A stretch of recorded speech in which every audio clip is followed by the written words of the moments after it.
આપને વરસાદનો હિસાબ આપી દઈએ કારણ કે હજુ પણ ઉત્તર ગુજરાત અને મધ્ય ગુજરાતમાં વરસાદની ઘટ છે ત્યારે ક્યાં કેટલો વરસાદ પડ્યો છે તેના પર નજર કરીએ તો આપને અહીં દેખાશે ગ્રાફમાં આપ જુઓ સરેરાશ રાજ્યમાં 73% સિઝનનો વરસાદ વરસી ચૂક્યો છે હજુ પણ વરસાદને 2 મહિના જેટલો સમય બાકી છે હવે આપણે જોશો તો આપને દેખાશે કે સૌથી વધારે રાજ્યમાં 89% કચ્છમાં છે કચ્છનો જે ઝોન છે ત્યાં સૌથી વધુ વરસાદ છે બીજા નંબરે દક્ષિણ ગુજરાત આપને દેખાશે પરંતુ કચ્છની સાથે પહેલા સૌરાષ્ટ્રની વાત કરી લઈએ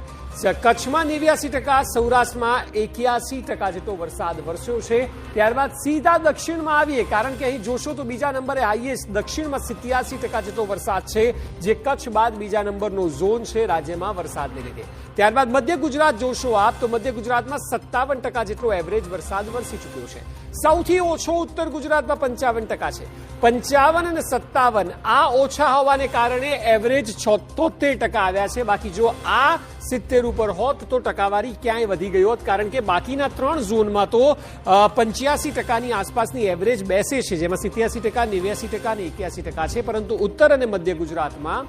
2 જગ્યાએ 55 અને 57% હોવાને કારણે સરેરાશ સિઝનનો અત્યાર સુધી 73% જેટલો વરસાદ વરસી ચૂક્યો છે